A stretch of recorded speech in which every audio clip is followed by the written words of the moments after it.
This time on FastR's Meet Your Heroes, in association with Haggerty, we drive the ultimate Q car, a car that is tuned by one of the most iconic names in motoring and has one of the best exhaust notes in the business. Good morning. Good morning, darling. Right, AMG today. AMG. Do you know what AMG stands for? No. It's actually the names of the founders and the village that they set their first shop up in. So it's Alfred, Melchior and Grossbach.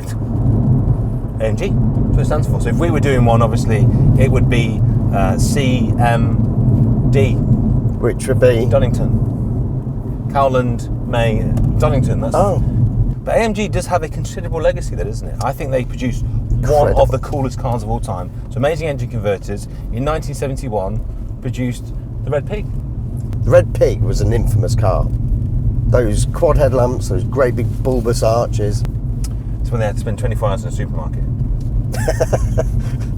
So how it all came about, the lads left Mercedes in the late 60s, set up shop together, decided to produce racing engines. Then of course 1971, the 24 Hours of Spa, the Red Pig, the most famous perhaps, or the start of all Mercedes competition history as we know it, with that AMG engine. That's where it all begins. Now what's interesting is they were independents right up until 1999, so Mercedes started to take more and more share of the company, but in 99 they took the controlling share, bought it in-house, and the rest is literally history. So what are these cars we're looking at today then? So today we are looking at none other than the W204 C63. Two of my friends have got them.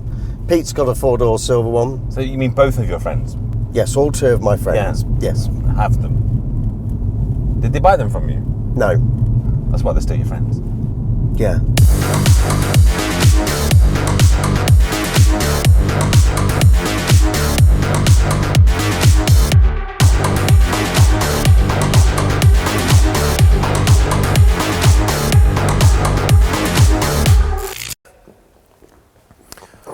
It is a bit of a Q car, this thing, isn't it? You have to say. They are a bit of a Q car. I suppose in terms of Mercedes Q cars, you had E500. Yeah. And the E500 Limited. I mean, that's a true spotter's car, that, because you really have to see the arches, don't you? The only thing that You really needed, gives that away the is the track measurement, isn't it? The arches, and it's super subtle. And I'd say with the C63, I've always wanted one of these. Haven't got a huge amount of experience with them, but I think the first thing I'd do if I had one of these was debadge it. Would you? Yeah. Why? Well, first of all, the badge is wrong.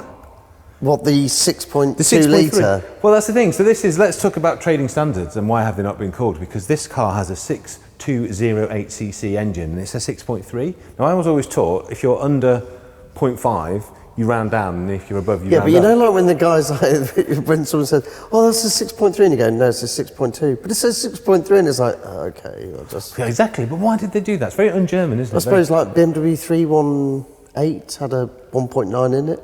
In the later. Yeah, but that's okay, because that's under-promising. This is actually over-promising. This is saying you're in the pub, you're going, yeah, got a AMG 6.3 litre. Surely a 6.2 is plenty big enough for bragging rights. I think it is. Anything above 5 litres is pretty impressive, isn't it? It is. But I think that's rather strange. So that's the first reason I take the badges off, because they're wrong. And secondly, what I love about this car is, unless you are a geek and you see the arches and the bulges in the bonnet, it's a C-Class. The bulges in the bonnet are a fair giveaway. Yeah, and the bumper. So there's a few things. If you're into cars, you know a C63 stands and sits like nothing else. But to me, the appeal of this car, particularly as a four-door, is it's a sleeper, isn't it? Yeah. So we got this car for a friend of mine. He wanted a four-door. So this is Pete's car. So this is a Facelift 2011 car. But yeah, four-door. There are going to be some subtle changes. He has got some different wheels and some carbon bit coming for it.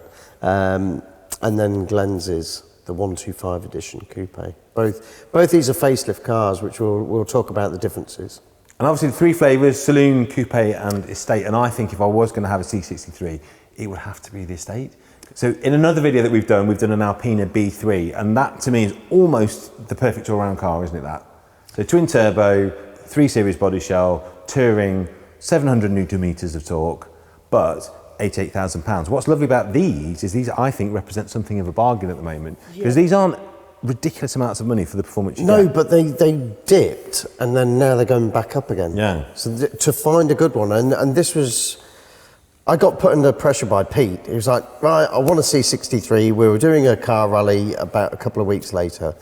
Tried to explain to him that trying to find one that hasn't been annihilated, as in doing drug runs somewhere or allegedly being crashed because of people running out of time. You know, it's a minefield. It's like trying to buy an M3, isn't it? It's true. And of course, that was the car that this was pitched against, wasn't it? So this was pitched against an M3. Yeah, you got RS4. But this to me is a meatier version, because if you look at the engine specs of those cars, and obviously Audi relies on the turbocharger, BMW has previously relied on normally aspirated, but more latterly on turbocharged. Yeah. But this is an old school American muscle car. It's an enormous, normally aspirated engine with 450 odd brake. Yeah. That's why I love it. There's no replacement for displacement. But there really They isn't. just went all out. They were just like NA. Yeah. No turbo, no superchargers, just... But we will never see its like again, will we? And that's why I think this car has to be in the Meet the Hero series, because we will never again see in this country a normally aspirated, enormous displacement engine that burns a lot of fuel, because it's so much easier for emissions now to do it with a smaller displacement. And of course, Mercedes did, didn't they? Mercedes went down that route, smaller displacement, turbocharger, and that's what they do now. Yeah, you're going to have some manufacturers kind of gone the other way. So where you went V10 with the E60 M5, then they went to the V8 twin turbo, didn't they? And it's kind of it's peaked, and then it's kind of coming back slowly. So where some cars had V8s in them, now going V6 turbos and things like that. So reducing the displacement, but introducing chargers.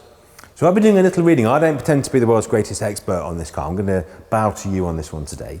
But the reading I did, so this was the first car that they did, that they designed from the ground up. So rather with previous AMGs, where obviously they were taking existing architecture, existing products, and basically the old AMG way was, we'll get the engine from something at this point in the range, and we'll put it down in something at this point in the range, which again is classic muscle car thinking. If you look at people like John DeLorean, that's how he almost invented the muscle car, which was to take something from up here in the range and put it in the smallest car that they made. And that's kind of what they've done with this, isn't it? Well, talking about that, they did put the 5.4s in the SLK 55 AMGs. Yeah. And this was when they were about a year, 2 years old. And I was driving home one night on a private road. Obviously. And officer. I got going along, and then all of a sudden the car just died, and it just went, bah, well, not died power, it just like hit a brick wall, and it was the limiter at 155, and it would have just kept on going, but it just got there so quickly. Yeah. These things, they just sound incredible. As I say, they've got a 5.4 in, these got a 6.2, not 3, but this is an everyday muscle car. Yeah. How many miles has this one done? Yeah, so this has done 78,000, but I wouldn't be ruled by the mileage on cars like this. Yeah. Buy the car that is the best. Well, we can do a little buyer's guide later on in the video, but let's talk about specification on this, because they do have everything as standard, and also there are a bewildering array of option packs and special editions that even me, as a seasoned motor trader, like, what? How many did they do? There's just so many. Yeah, they did a few. So the cars ran from 08 to 2015, so they had a 7-year lifespan. And when does the facelift come in? 2011. Yeah. And that's what these are, aren't they? So you get the slightly subtle different look. Yeah, so you get the different dash, you get the different bonnet, you get the different front bumper with the lower front apron, clear headlamp lenses, the introduction of daytime running lights or DRLs into the bumper. Done with kids there. Done with the kids. The acronyms. DRLs, fam. For real. Booyakasha.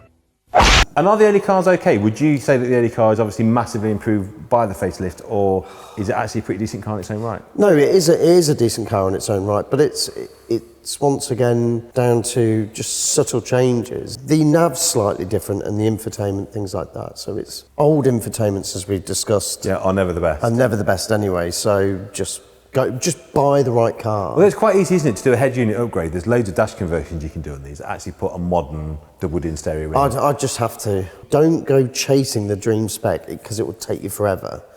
Because the values are going to rise, yes, you can wait, and yes, you may be lucky and say it took me 6 months or it took me so long, but I waited to buy one of my cars and it took me 4 years to find the right car. Really? But it wasn't still the right car. I bought the car based, because I got fed up. I bought the car based on the history. Mileage and condition, which is always the golden rule anyway, isn't it? Yeah, and that's what I did. So, in the wrong hands, they could swap ends.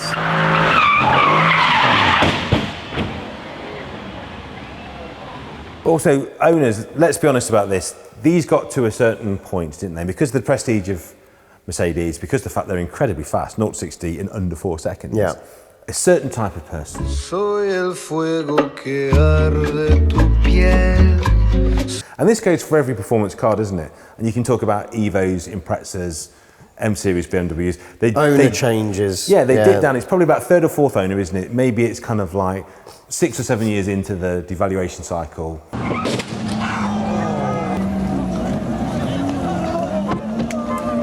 They get very cheap. They're still very fast. They're still very cool.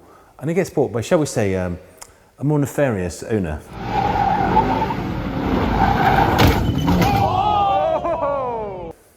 And that's the ones you have to watch, isn't it? Because some of these stay in private hands, get cherished, get looked after. Yeah. Some don't, and it's that point where they're cheap to buy, they don't get serviced properly, they get driven poorly, shall we say. And that's the danger zone, isn't it? Because those cars can then get kind of tidied up and go back onto the market. Now the prices are coming back on, and that's the temptation, isn't it, for people to do that if they've got a knackered one, to spiv it up a bit. You don't want that. No, and also from my history of buying and selling AMGs, proper AMGs, not diesel AMG lines.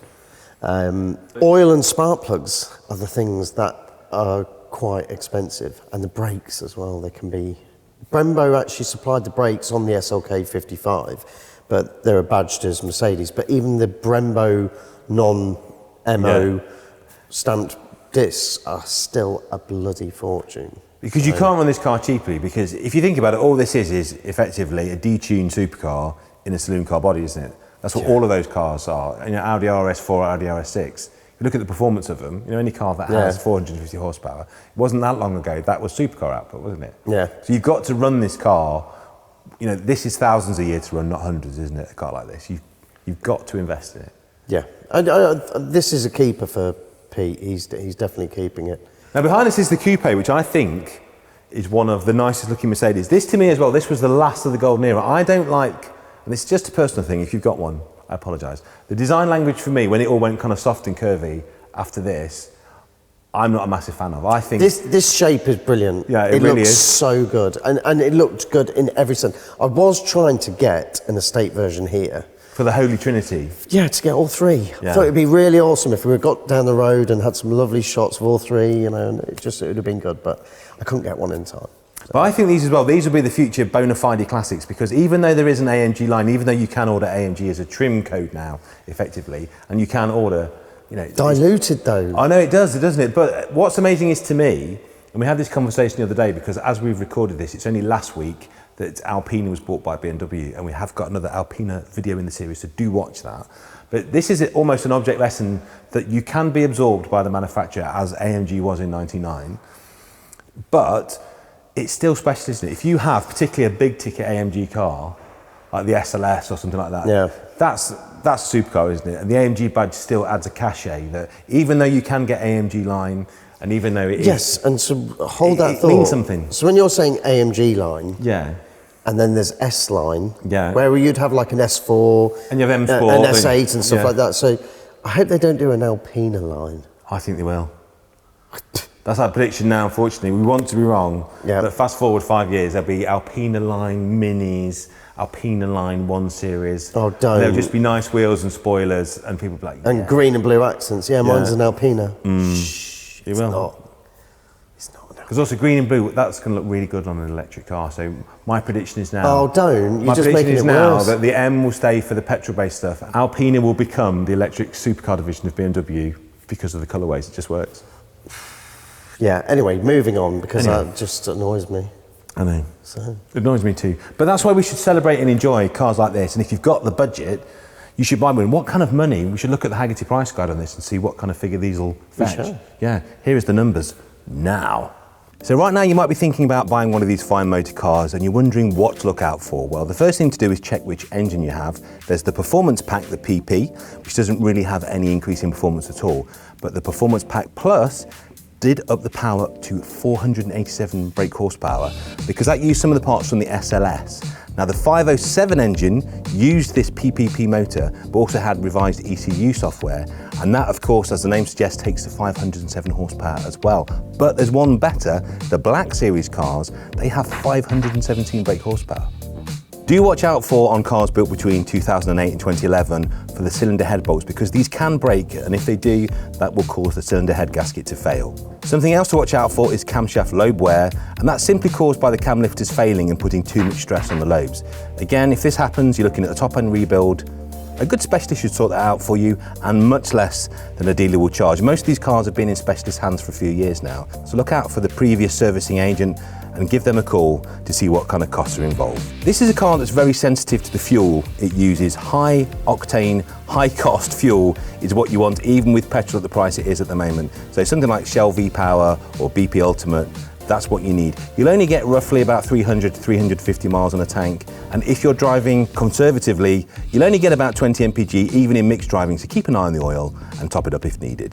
This is a very remappable car. This is an easy car to get more power from. In fact, as much as 70 horsepower from very simple ECU upgrades, anywhere from 640 to 770 if you fit the supercharger kit, and anywhere from £5,000 to £11,000. Don't forget to factor in some money to have them fitted, and of course, look after the cooling.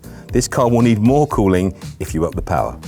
The chassis is very susceptible to tyre choice, so do make sure you've either got the original Bridgestones, which do last very well, or another quality tyre. Don't mix tyres on this chassis. Always make sure that 4 have been changed.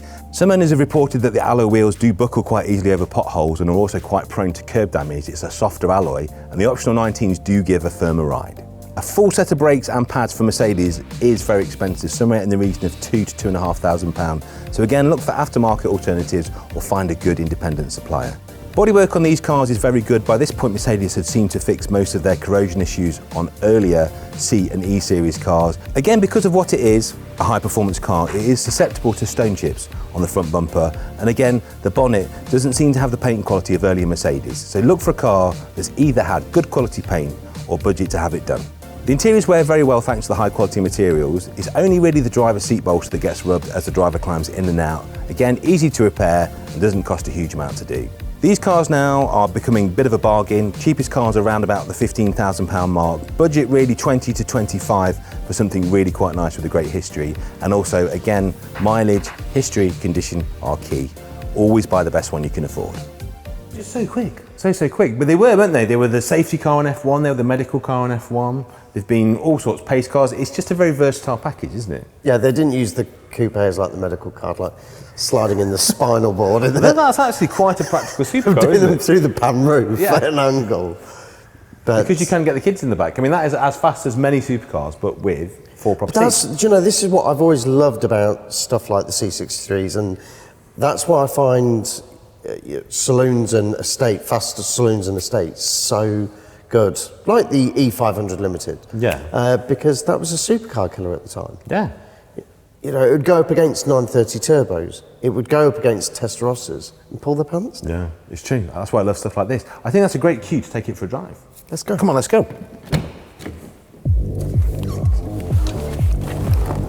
Oh, yeah.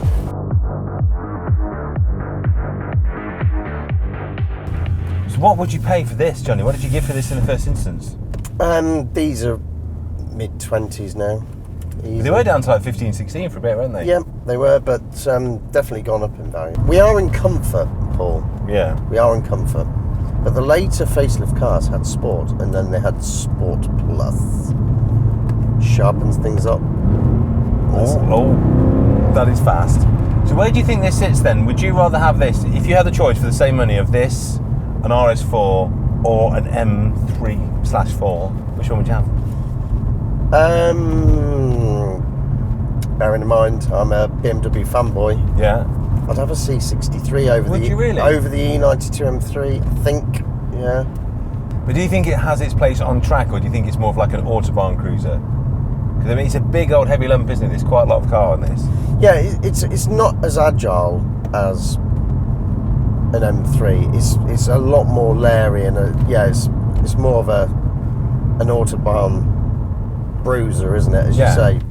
So the gearbox is interesting, isn't it? Because the pre-facelift cars, they get a traditional torque converter, normal automatic. Post-facelift, they get a proper lock-up clutch, which makes it a little bit more positive, a little bit stronger. But I read as well that if you have a post-facelift car, what can happen with those is the gearboxes can overheat because that later bumper design doesn't let as much air through to the radiator. And apparently the cure for that is to fit a Black Series intake and cooling system, but that also means you have to fit the bumper as well, so it's quite an expensive upgrade. Because you can map these as well, because I'm guessing if you have one of the lower output cars like this one, a 451, it must be fairly easy to remap and get it up to 500. Yeah, I think aftermarket wise, people like to put superchargers on. That would sound insane. But also 450 brake, which is the slowest one, that's enough, isn't it? Come on, for most people, for a rear-wheel drive car, and if you remap it and say get it with a nice exhaust of 500, that's, for 99.9% of all talented drivers out there, that's every horsepower you'll ever need. It must be absolutely ridiculous with a supercharger on. What are they then, like 600 odd? Yeah, they're 660 to 700. That's almost too much, isn't it? But yeah, I think the gearbox changes are plenty quick enough. You know, bearing in mind it is a 4-door saloon, this particular one. I think the gear change is great. But on Meet the Heroes, we seem to be driving a lot of cars that do a lot of things very well. So if you were the family man or woman about town and you wanted a car that is understated, you can park it anywhere, can be pretty much quicker than anything, get the kids in the back if you have the estate, get the dog in the back as well. It does all of it, doesn't it? But it just looks cool, doesn't it? There's something about a fast wagon, I think it will always be one of the greatest kind of cars you can get. Just because it's eminently practical but ridiculously fast. Just both ends of the spectrum, isn't it? Oh. Do you know, if you don't do many miles, people go, why do you need that? It's ridiculous. Just enjoy it. And again, we've spoken about this so many times in this series. I think just enjoying these cars, just enjoying these ridiculous, silly cars with silly engines, silly performance, that burn petrol quickly, well, you can, because it won't be that long. It won't be that long before it's priced into just being a hobby thing that we do at weekends and occasionally, just for a bit of a giggle. I think the days of us daily driving this kind of stuff, if you're on an average income, can't be for that long, can they? But the problem is with cars like this, the reason why they get no miles per gallon is because you can't help. You always go, you're always in the wrong gear deliberately, aren't you? Just so you can go, yeah, look. Ready? Second gear. Yeah. That is violent, isn't it? So torquey. Sorry, Pete. He's thrashing your car, just seen it. Yeah. Wow, you can feel the traction control having a little fight there, couldn't you? Even on a bone dry road with perfect traction. It wanted to break away. This is a violent motor car, isn't it? I love this because this is an absolute hoodlum in a very discreet outer. So look, we have a 7-speed box, 40 miles an hour. We are in sport. Yeah. But just bury my foot. Straight away. That's ridiculous, isn't it? But don't you think cars like this that are as fast as a supercar, that don't look too out of the ordinary, are the best kind of cars? But this is what I'm saying. This is like, you know, you're talking about de-badging. Yeah. I wouldn't have any badges on the back of this. It would be brilliant, wouldn't it? The people you could upset, I'd put a little taxi thing on the front as well. Fake. Fake taxi. You'd make it look like a fake taxi. I think it'd look like a fake taxi. Yeah. Okay. Yeah. So there you go, folks. We hope you very much enjoyed watching that video. Do like and subscribe and hit that notification bell. And do leave a little note in the comments of other cars you'd like me and Johnny to try and have a drive of and review. Of course, if you want to look as stylish as this, do go to BeFaster.com. And if you have an interesting car that you'd like to be insured, do visit our friends at Haggerty UK and they will quote you happy.